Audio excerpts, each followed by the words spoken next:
जिसका कि विधान होता है हलषष्ठी व्रत में 6 कथा सुनने का नियम होता है। आप सभी माताएं बहनें हाथ में महुआ तिन्नी का चावल लेकर कथा का श्रवण करें। एक एक कथा जब समाप्त हो तब उस चावल और महुआ को सगरी के पास या कलश में आपने जल रखा है वहां पर अर्पित करती जाएं। फिर दूसरी बार चावल और महुआ हाथ में ले लें। आइए कथा आरंभ करते हैं। बोलिए षष्ठी माता की जय। पहली कथा। प्राचीन काल में एक ग्वालिन थी। उसका प्रसव काल अत्यंत ही निकट था। एक ओर वह प्रसव पीड़ा से व्याकुल थी और दूसरी ओर उसका मन दूध दही बेचने में लगा हुआ था। उसने सोचा कि यदि प्रसव हो गया तो दूध दही यूं ही पड़ा रह जाएगा।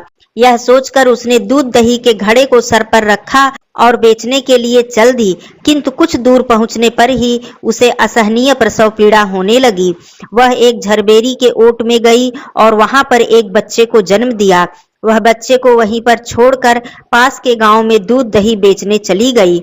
संयोग से उस दिन हलषष्ठी का व्रत था। गाय भैंस के मिश्रित दूध को केवल भैंस का दूध बताकर उसने सीधे साधे गांव वालों में वह दूध दही बेच दिया।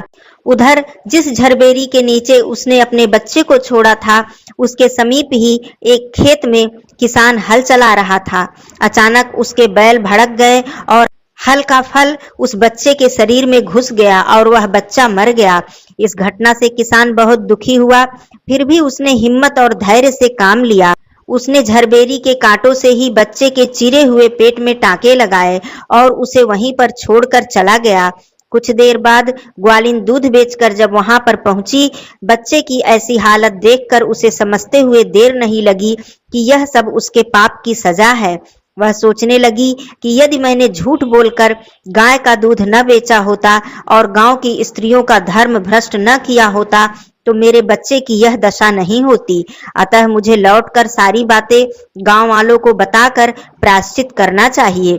ऐसा निश्चय करके वह गांव में पहुंची। जहां उसने दूध दही बेचा था वह गली गली घूमकर अपने करतूत और उसके फल स्वरूप मिले हुए दंड का बखान करने लगी। तब स्त्रियों ने स्वधर्म रक्षार्थ उस पर रहम करके दया करके उसे क्षमा कर दिया और आशीर्वाद दिया। बहुत सी स्त्रियों द्वारा आशीर्वाद लेकर जब वह पुनः झरबेरी के पास पहुंची तो उसने देखा कि उसका बालक पुनः जीवित अवस्था में है। यह देखकर वह आश्चर्यचकित रह गई।